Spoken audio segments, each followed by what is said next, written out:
The A229 road, nestled in the rolling countryside of Kent, England, is a seemingly unremarkable stretch of highway at first glance.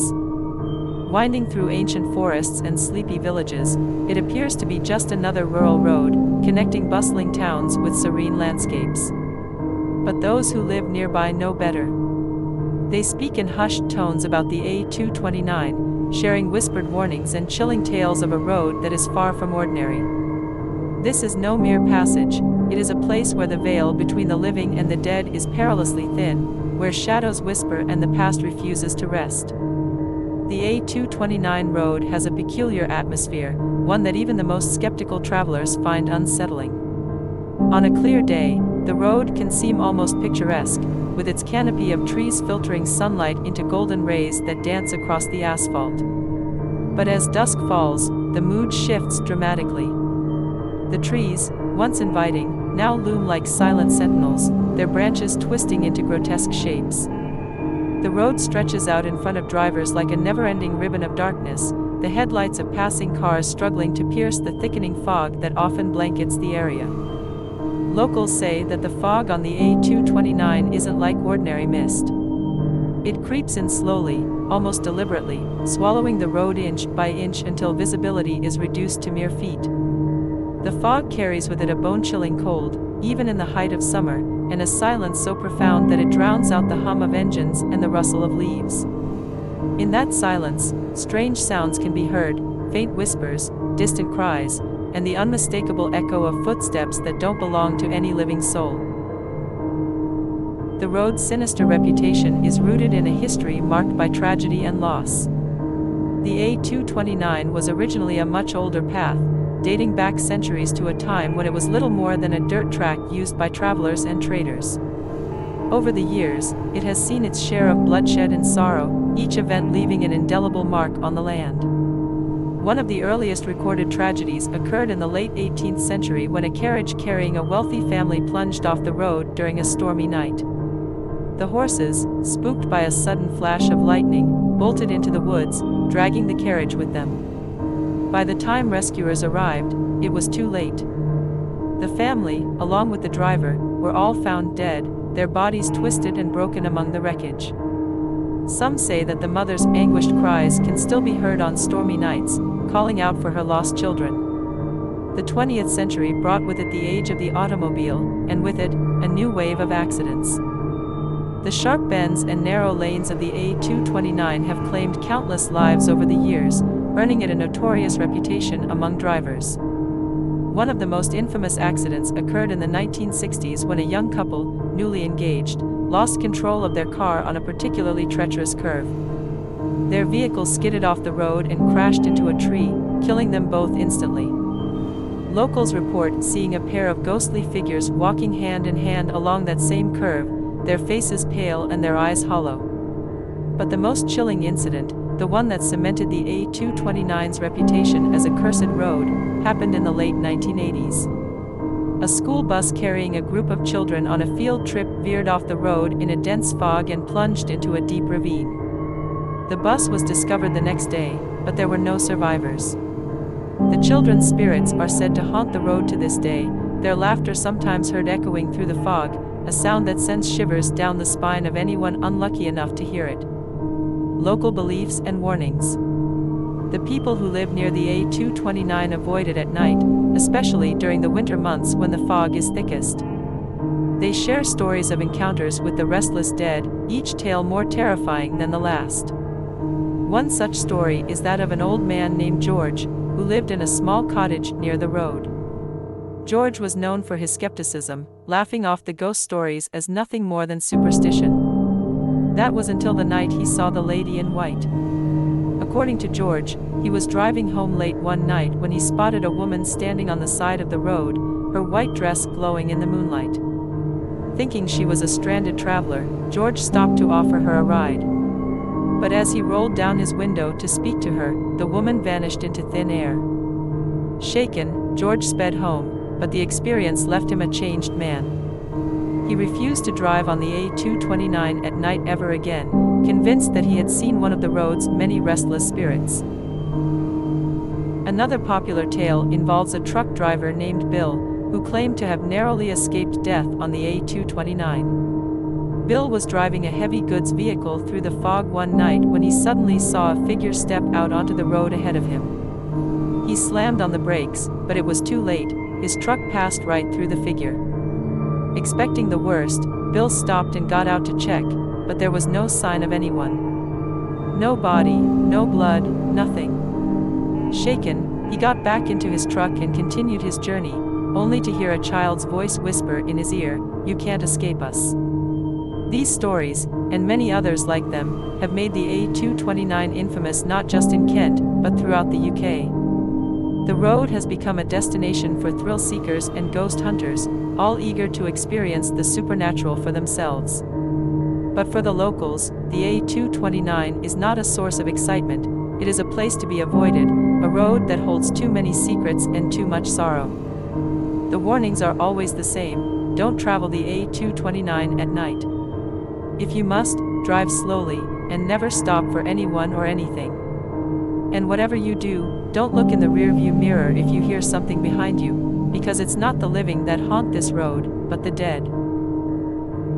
John Harker was a man of logic and reason. A journalist by trade, he had built his career on debunking myths, exposing hoaxes, and revealing the truth behind the stories that most people took at face value. He was a skeptic, someone who believed that every mystery had a rational explanation. Ghosts, curses, and haunted roads were the stuff of folklore, tales spun by those with overactive imaginations or something to hide. But now, as he sat in his cluttered office, staring at the latest email on his screen, John felt a twinge of something he wasn't accustomed to, curiosity mixed with a touch of apprehension. The email had come from an old college friend, Mark Thompson, who had long since settled into a quiet life in a small village near Maidstone. The subject line simply read, "The A229, a story you can't ignore." Mark's message was brief but urgent. He wrote about the strange occurrences on the A229 road, the accidents, the disappearances, and the ghosts that locals swore were real. Mark was convinced that something supernatural was at work and that John, with his reputation for exposing the truth, was the only person who could get to the bottom of it.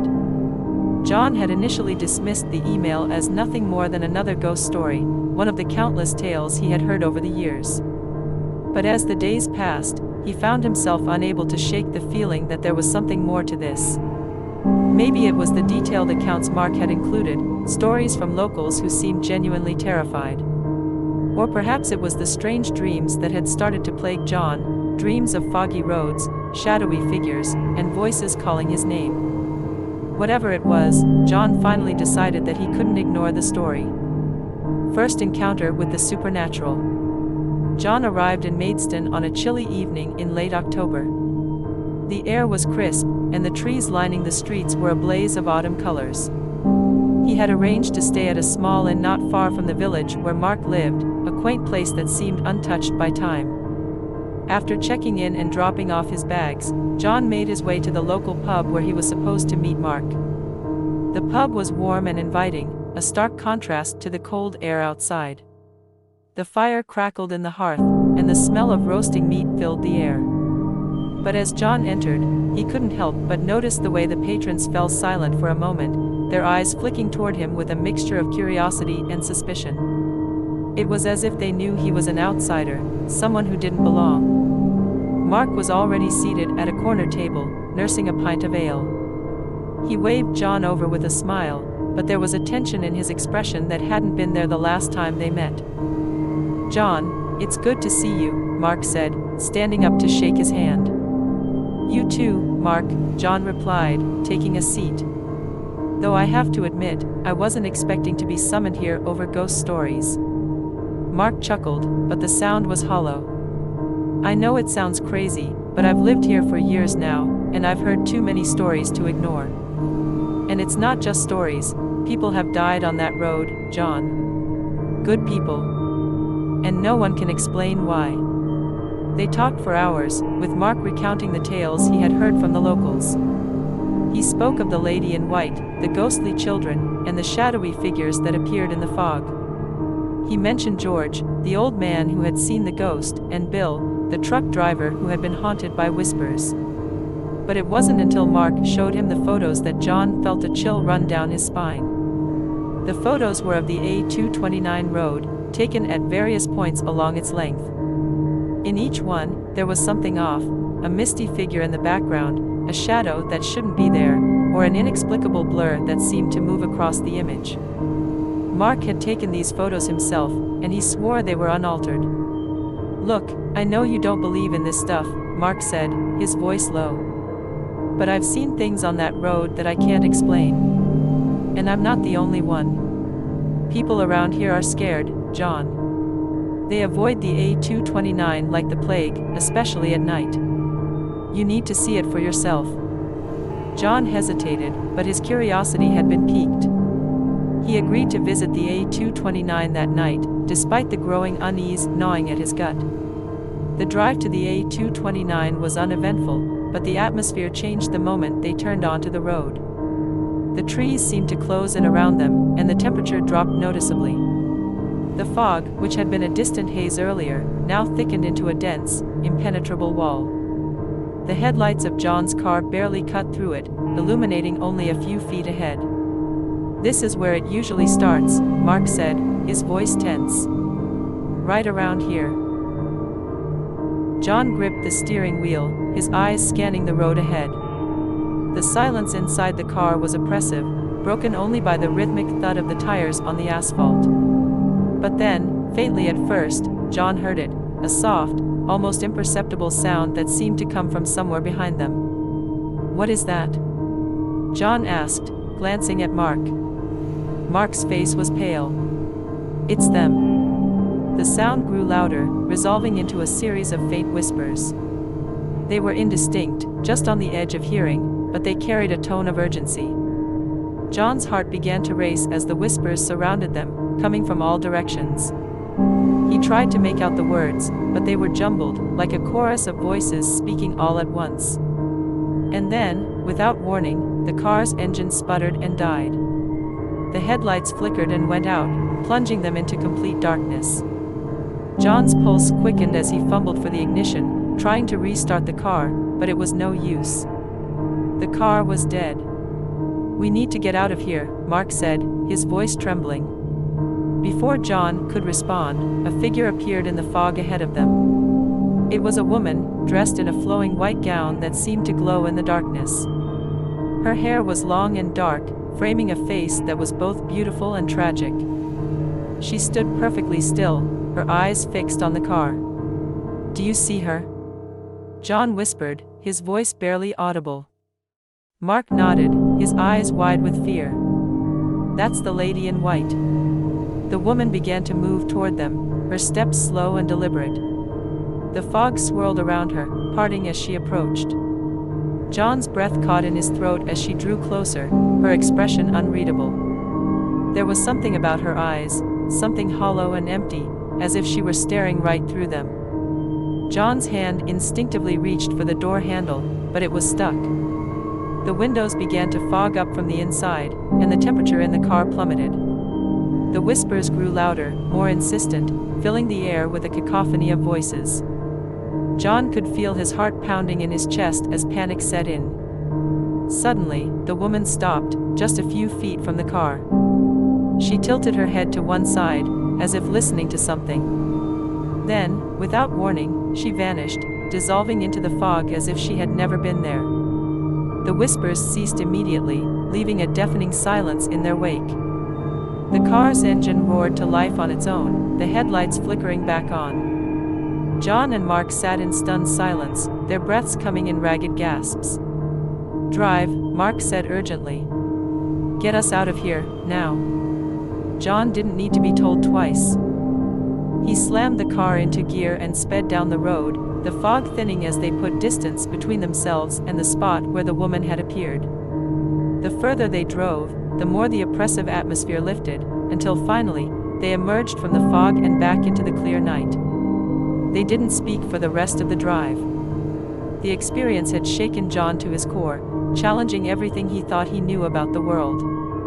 He had seen the lady in white with his own eyes, felt the unnatural cold, and heard the voices of the restless dead.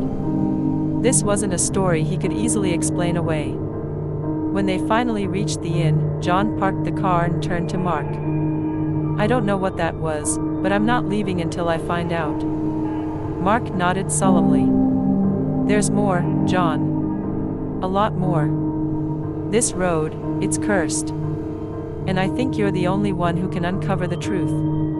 Ghostly apparition. That night, John lay awake in his bed, the events of the evening replaying in his mind. Every time he closed his eyes, he saw the lady in white, her haunting gaze burning into his memory. He had come to the A229 expecting to debunk a myth, but what he had encountered was something far beyond his understanding. Sleep eluded him, and as the clock ticked past midnight, John decided he couldn't stay in bed any longer. He dressed quickly and quietly, not wanting to disturb the other guests at the inn. The need to understand what he had witnessed gnawed at him, compelling him to return to the road. John drove back to the A229 alone, his mind racing with questions. What was the lady in white? Why was she haunting the road? And what did the whispers mean? He had no answers, only a growing sense of dread that he was in over his head. The fog was lighter this time, but the road was just as foreboding. As John drove, he kept his eyes peeled for any sign of the supernatural. He passed the spot where the lady in white had appeared, his heart pounding in his chest. But the road remained empty, the fog swirling lazily in the glow of his headlights.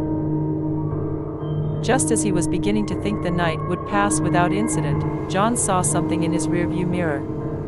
A dark shape, barely visible through the fog, was following him.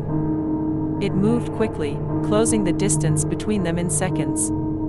John's breath caught in his throat as he realized it was another figure, a shadowy form with no discernible features. Panic set in as the figure drew closer, its presence filling the car with a suffocating sense of dread. John pressed down on the accelerator, but the car seemed to slow, as if something was holding it back. The figure was almost upon him now, its outline becoming clearer. It was tall and thin, its limbs unnaturally long and twisted. And it was reaching for him. John's instincts took over. He yanked the steering wheel to the right, sending the car skidding off the road and into the trees. The impact was jarring, but the adrenaline coursing through his veins dulled the pain. He fumbled with the door handle, finally managing to throw it open and stumble out into the night. The fog closed in around him, thick and oppressive. John could barely see a few feet in front of him, but he could hear the figure moving through the trees, its footsteps heavy and deliberate. He staggered through the underbrush, his mind racing as he tried to think of a way to escape. And then, just as suddenly as it had started, the pursuit ended. The footsteps stopped, and the oppressive atmosphere lifted. The fog began to thin, revealing the twisted trees around him. John looked back toward the road, but there was no sign of the figure. Breathing heavily, John leaned against a tree, trying to collect his thoughts. Whatever that thing had been, it was gone now. But he knew, deep down, that it wouldn't be the last time he encountered it. The A229 was cursed, and he was now a part of its dark history. John knew he couldn't turn back. The truth was out there, buried beneath layers of fear and superstition. And he was determined to uncover it, no matter the cost. The following morning, John awoke with a sense of purpose, though the events of the previous night lingered in his mind like a bad dream. He knew now that the A229 held secrets that defied logical explanation, and the only way to uncover the truth was to dive deeper into its haunted history. After a quick breakfast at the inn, he packed his notebook, camera, and voice recorder, tools of the trade he'd used countless times before in his investigations. But this time, he wasn't just documenting facts, he was seeking something far more elusive and dangerous. John's first stop was the local library in Maidstone, a modest building nestled among quaint shops and cafes. Inside, the musty scent of old books greeted him as he made his way to the section on local history. The shelves were filled with dusty volumes detailing the long and often tragic history of the area. He combed through records, old newspaper clippings, and archives, searching for anything that might shed light on the paranormal activity surrounding the A229. What he found was a pattern, a series of tragic events that all seemed to connect back to the road. There were stories of accidents and deaths dating back decades, each more chilling than the last. A bus crash in the 1930s that killed a group of schoolchildren, a car accident in the 1950s involving a young couple on their honeymoon, a hit-and-run in the 1970s that left a lone hitchhiker dead. The victims were different, but the location was always the same, a stretch of the A229 that seemed cursed. Among the documents, John found a few scattered references to the lady in white, though her story was murky at best. Some claimed she was the ghost of a woman who had been jilted at the altar, wandering the road in search of her lost love. Others said she was the spirit of a mother searching for her children who had died in one of the accidents. But none of the stories agreed on who she was or why she was bound to the road. Armed with this information, John decided it was time to visit the sites of these tragedies. He needed to see for himself the places where these spirits were said to linger, to try to understand what had happened there and why these souls couldn't find peace. Haunting experiences. John's first destination was Bluebell Hill, a notorious stretch of the A229 known for its paranormal activity. The hill was infamous among locals for the tragic accident in 1965 that claimed the lives of 3 young women on their way to a wedding. Their car had collided with another vehicle on the foggy road, and all 3 were killed instantly. Since then, numerous drivers had reported seeing a ghostly bride on the hill, her face pale and her dress stained with blood. As John drove up the winding road, he couldn't shake the feeling of being watched. The trees seemed to crowd the narrow lane, their branches reaching out like twisted hands. The sky was overcast, and a light drizzle began to fall, casting an eerie gloom over the landscape. He pulled over near the spot where the accident had occurred, a small levee now overgrown with weeds and wildflowers. Stepping out of the car, John felt a chill that had nothing to do with the weather. The air was thick with a sense of sorrow, as if the land itself was mourning the loss of those young lives. He walked slowly along the roadside, his eyes scanning the area for any sign of the supernatural. The silence was profound, broken only by the occasional rustle of leaves in the breeze. Suddenly, a movement caught his eye. Just up ahead, a figure emerged from the mist, a woman dressed in a tattered wedding gown. Her veil hung in shreds around her shoulders, and her once beautiful dress was now soaked and torn. She moved with a slow, deliberate grace, her eyes fixed on something far away, something only she could see. John's heart pounded in his chest as he fumbled for his camera, but his hands were trembling too much to get a clear shot.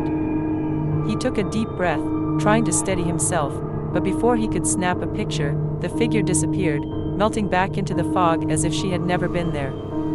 He stood frozen, his mind racing. The sight of the ghostly bride had shaken him to his core. She had seemed so real, so tangible, and yet she was gone in an instant. He knew now that the stories were true, something was haunting Bluebell Hill, and it was tied to the tragedy that had occurred there so many years ago. John spent the next few hours exploring the area, hoping for another encounter, but the ghostly bride did not reappear. As the afternoon wore on, he decided to move on to his next destination, the site of the old Lower Bell Pub, a place rumored to be one of the most haunted. The Lower Bell Pub had been a popular stop for travelers in the 1800s, a place where they could rest and refresh themselves before continuing their journey. But the pub had a dark history, one that involved murder, betrayal, and revenge. According to local legend, the innkeeper had been killed by a jealous lover, and his ghost had haunted the pub ever since. The building had been abandoned for decades, but locals claimed they could still hear the sounds of revelry and laughter echoing through the ruins late at night. John arrived at the site just as the sun was beginning to set, casting long shadows over the crumbling remains of the old pub. The structure was little more than a shell now, with only a few walls still standing. Weeds and brambles had overtaken the courtyard, and the air was thick with the scent of damp earth and decay. He carefully made his way through the ruins, his flashlight cutting through the gathering darkness. As he explored, he couldn't shake the feeling that he wasn't alone. The hairs on the back of his neck stood on end, and he felt a cold breeze brush past him, though the air was still. He paused, listening intently, but all he could hear was the distant hoot of an owl and the rustling of leaves in the wind. Suddenly, he heard it, a low, guttural moan that seemed to come from deep within the ruins. The sound was faint at first, but it grew louder, more insistent, echoing off the crumbling walls. John's heart raced as he turned toward the source of the noise, his flashlight trembling in his hand. "Who's there?" he called out, his voice steady despite the fear creeping up his spine. There was no response, only the sound of the moan, now accompanied by what sounded like the clinking of glasses and the faint strains of music. It was as if the pub had come back to life, the spirits of the past reenacting their final moments. John took a cautious step forward, peering into the shadows, but saw nothing.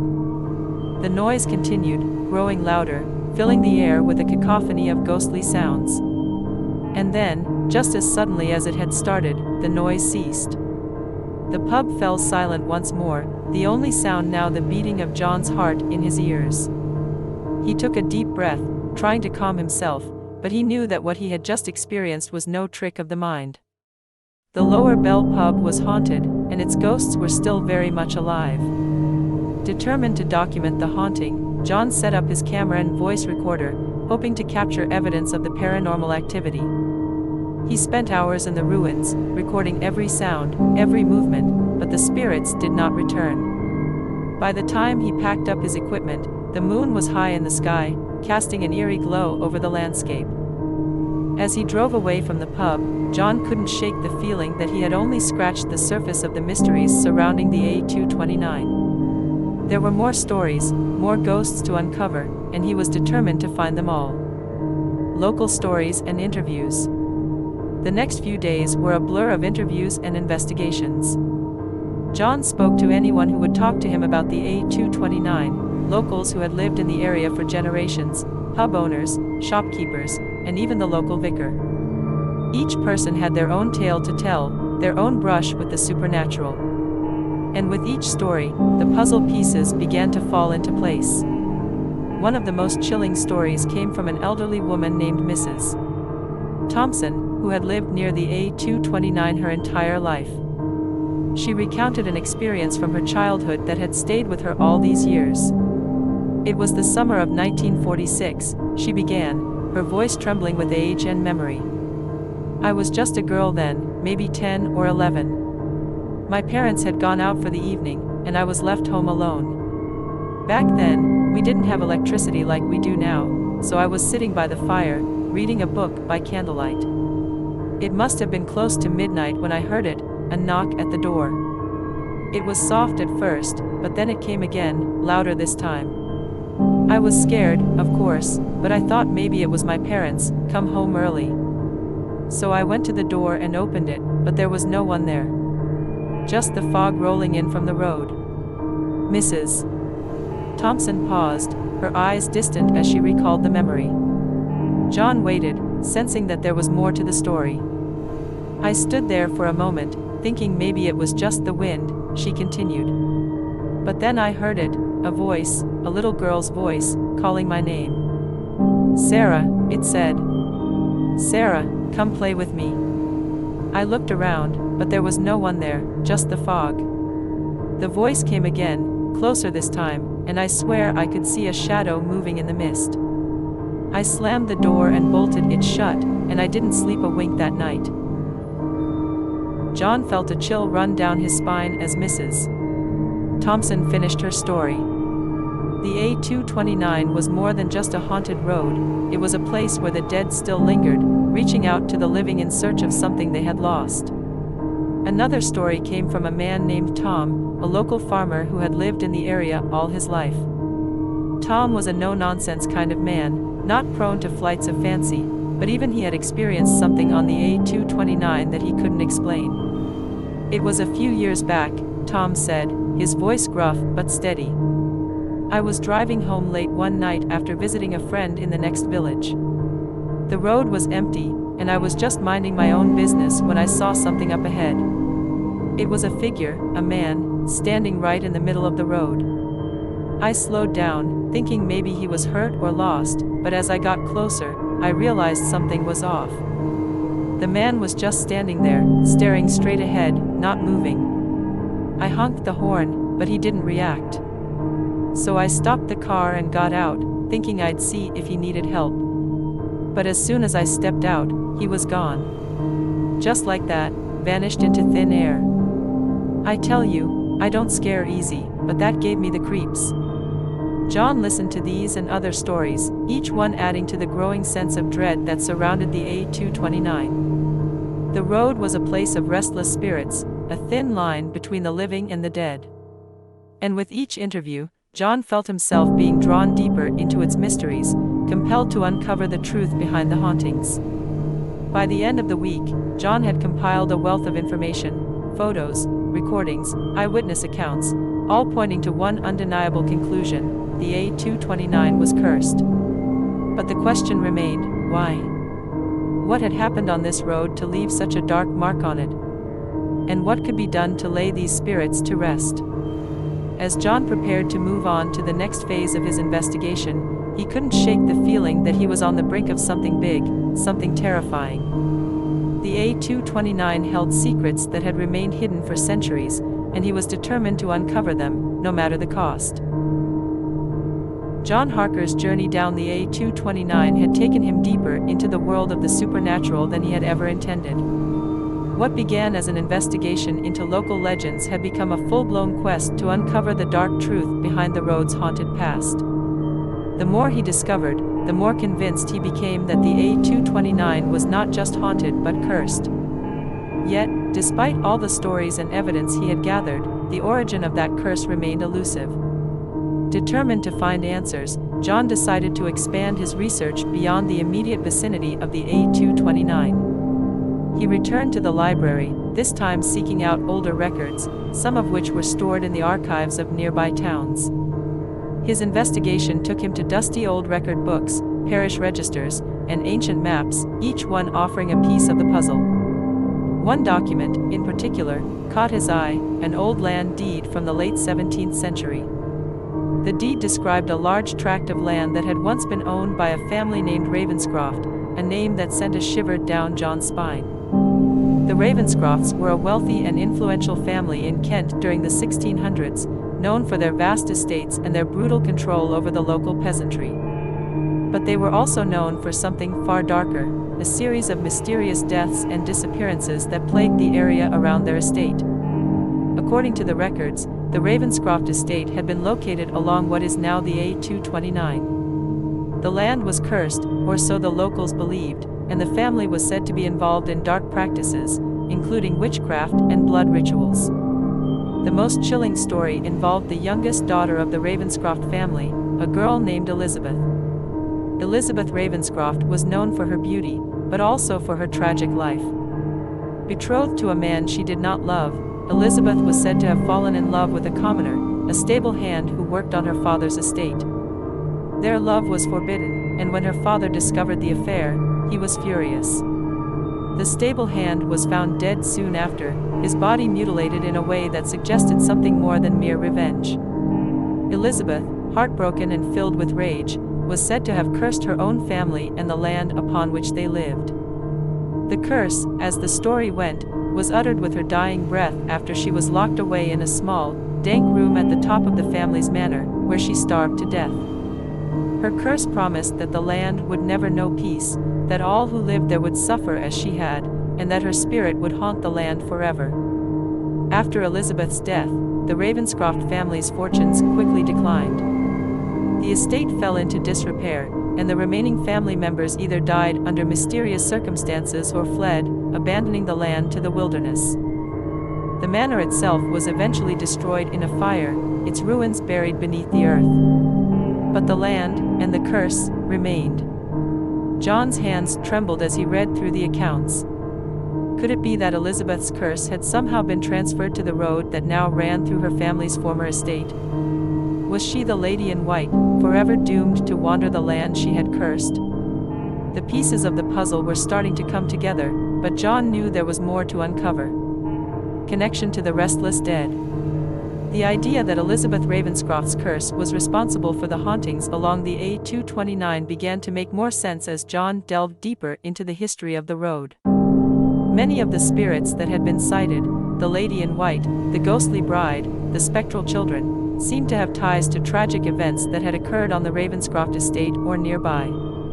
But it wasn't just Elizabeth's spirit that haunted the road.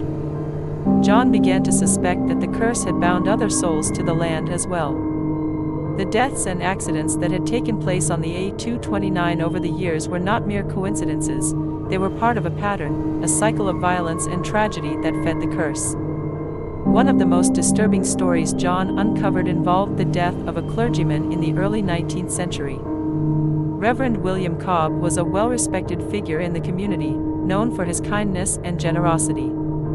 But he met a grisly end on the A229 one foggy night. His body was found near the site of the old Ravenscroft Manor, torn apart as if by wild animals, though no such creatures were known to inhabit the area. Local legends suggested that Reverend Cobb had been trying to exorcise the land, to rid it of the evil that lingered there. But instead of freeing the spirits, he had only enraged them. His death was seen as a warning to others who might try to interfere with the curse. After his death, sightings of his ghost became common, especially on foggy nights when he would appear, clutching a tattered Bible, his face twisted in a silent scream. Another tale involved a group of highwaymen who had terrorized the area in the late 18th century. They had used the A229 as their hunting ground, robbing and murdering travelers with impunity. But their reign of terror came to an end when they were caught by a local militia and hanged near the Ravenscroft estate. Legend had it that their bodies were left to rot on the gallows as a warning to others. Yet, instead of deterring crime, their spirits were said to haunt the road, seeking revenge on any who dared to travel it at night. John realized that the restless dead of the A229 were not just victims of tragic accidents, they were souls caught in the web of Elizabeth Ravenscroft's curse. The road was a magnet for death, drawing in those who were already vulnerable, and binding their spirits to the land forever. The curse fed on the fear and pain of those who died on the road, growing stronger with each new victim. Personal stakes. As John continued his research, he began to notice something unsettling. The more he learned about the curse, the more personal it seemed to become. The strange dreams that had plagued him since he arrived in Maidstone grew more vivid and disturbing. He saw Elizabeth Ravenscroft in those dreams, her pale face twisted with anger and sorrow, her eyes burning with a hatred that seemed to be directed at him. At first, John dismissed the dreams as a product of his imagination, the natural result of immersing himself in such dark and eerie subject matter. But as the dreams continued, he couldn't shake the feeling that there was more to them. He began to suspect that he was somehow connected to the curse, though he couldn't imagine how. Then, while poring over old genealogical records, John discovered something that made his blood run cold. His mother's family had roots in Kent, and as he traced his ancestry, he found a connection to the Ravenscrofts. His great-great-grandmother, it turned out, was a distant relative of Elizabeth Ravenscroft. The connection was faint, an obscure branch of the family tree, but it was enough to make John wonder if he had been drawn to the A229 for a reason. Could it be that the curse had recognized him as one of its own? Had Elizabeth's spirit reached out to him, luring him to the road so that he might somehow break the curse or become its next victim? The thought terrified him, but it also steeled his resolve. If he was connected to the curse, then perhaps he was the only one who could end it. John knew that he couldn't walk away now. The curse had taken too many lives, and he couldn't let it continue. He had to confront the spirits that haunted the A229, to understand what they wanted and how to free them. But to do that, he would need to return to the road one last time, and face whatever horrors awaited him there. Breaking the curse.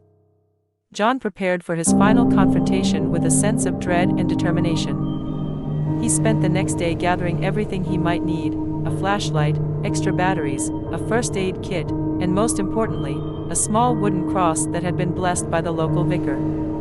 It was a simple thing, but it gave him a sense of comfort and protection, a tangible reminder that he was not entirely alone in this fight.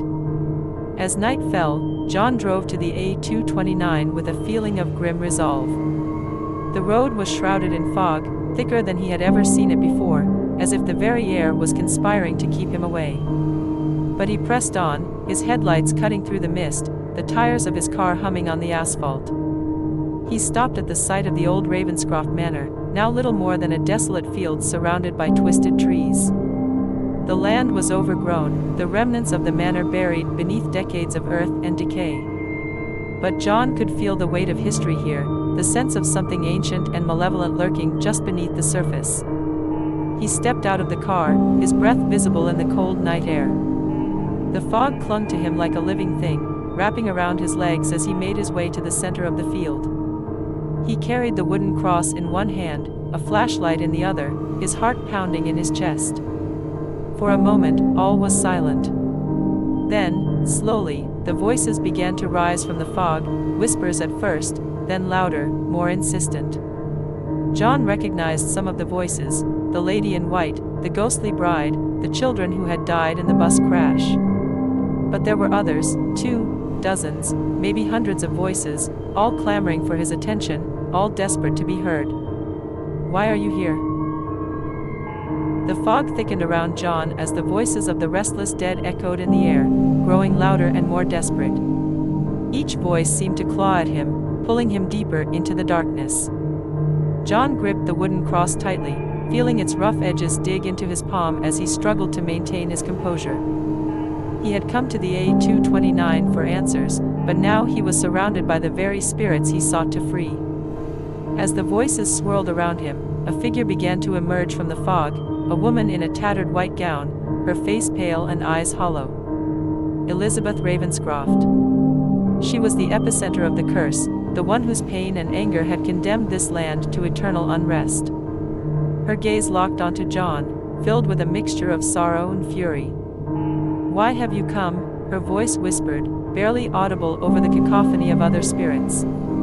John swallowed hard, his heart racing. "I want to understand," he replied, his voice trembling. "I want to help. Your curse, it's hurting so many people. It's time to let go." Elizabeth's expression twisted with anguish, her form flickering as if struggling to maintain her presence. "I was betrayed, abandoned, and forgotten," she hissed. "Why should they find peace when I never could?"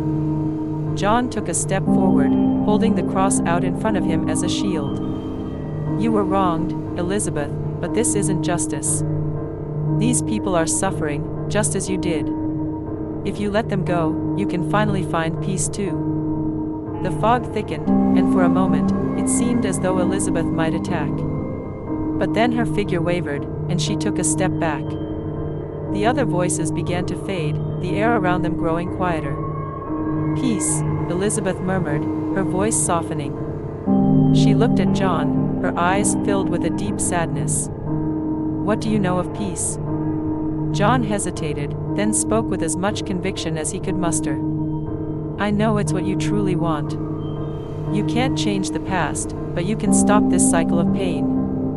For a long moment, Elizabeth stared at him, the tension between them thick and palpable.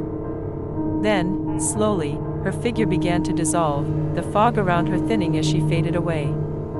The other spirits, too, began to dissipate, their voices growing softer until they were nothing more than a distant whisper. As the last traces of the fog lifted, John stood alone in the clearing, the oppressive weight that had hung over the A229 for so long finally lifting. The curse had been broken, and the spirits had found peace at last. Exhausted, John dropped to his knees, the wooden cross slipping from his grasp. The air around him was still and silent, the night returning to its natural state. He knew the A229 would never be the same, it would be a place of remembrance, not fear. But the road had taken its toll on him, leaving him forever changed. As he rose to his feet and made his way back to his car, John knew that his work here was done. The curse of the A229 had finally been laid to rest, and with it, the restless dead had found the peace they had so desperately sought. The first rays of dawn were just beginning to break over the horizon as John Harker drove away from the A229, the road now quiet and still in his rearview mirror. The oppressive weight that had hung over the land was gone, replaced by a sense of calm that felt almost unnatural after the terror he had witnessed. Yet, despite the peaceful morning, John couldn't shake the lingering unease that clung to him like a shadow. He returned to the inn, exhausted but relieved. The curse was broken, the spirits laid to rest, but the experience had left him drained in ways he couldn't fully articulate. After a restless night, John sat down to write his final report, documenting everything he had uncovered. He knew the story of the A229 would be met with skepticism by many, but that didn't matter. What mattered was that the truth was out there, that the road's dark history would be known, and that the spirits of those who had suffered were finally at peace. As he finished his report, John received a call from Mark Thompson. Mark's voice was lighter, relieved. "I don't know what you did, John, but it's like a weight has been lifted off this place. People are talking. No one's seen or heard anything unusual on the A229 since last night. You really did it." John smiled, though there was a heaviness in his heart. "I'm glad it's over," he replied. "But it wasn't just me, Mark. There were things, forces, at work that I still don't fully understand. You should be proud, John. You've done something incredible." After hanging up, John packed his belongings, preparing to leave Maidstone and return to London. As he drove away from the town, he couldn't help but glance one last time at the road that had haunted his dreams and consumed his thoughts for so long. The A229 looked like any other rural road now, quiet, unremarkable, but John knew better. It was a place where the past had refused to die, where the dead had clung to the living in a desperate plea for justice and peace. But even as he drove away, a part of him remained on that road, with the spirits he had helped to free. The experience had changed him in ways he couldn't yet fully grasp. The world felt different now, less certain, more fragile. He had looked into the abyss, and though he had emerged victorious, he knew that there were other places like the A229, other stories that remained untold, other curses that had yet to be broken. Weeks later, back in London, John tried to settle back into his routine, but the events of the A229 lingered in his mind. He had nightmares, visions of Elizabeth Ravenscroft, of the ghosts he had encountered, of the fog that had swallowed him whole. He found himself waking in the middle of the night, heart pounding, as if the curse was still reaching out for him. One day, while walking through a park near his flat, John felt a sudden chill, the kind that had been all too familiar on the A229. He stopped, glancing around, half expecting to see a figure emerging from the mist. But there was nothing, just the ordinary sights and sounds of a London morning. Still, the feeling of being watched lingered, a reminder that some things are never truly laid to rest. As he continued his walk, John thought about the countless stories he had debunked over the years, the myths he had dispelled. But now, he realized that some stories were more than just legends, they were echoes of truths buried deep in the past, waiting for someone to uncover them. John knew he would never forget the A229, nor the spirits he had encountered there. And though he hoped never to face such horrors again, he also knew that if he did, he would be ready. For he had learned that the dead were never as far away as the living liked to believe, and that sometimes, they needed someone to listen, to remember, and to finally let them rest. As the sun set that evening, John looked out his window, the memories of the A229 still fresh in his mind. The world outside was calm, but John knew that the true horrors often lurked just beneath the surface, waiting to be uncovered. And though the A229 was behind him, the road ahead was filled with uncertainty, with the knowledge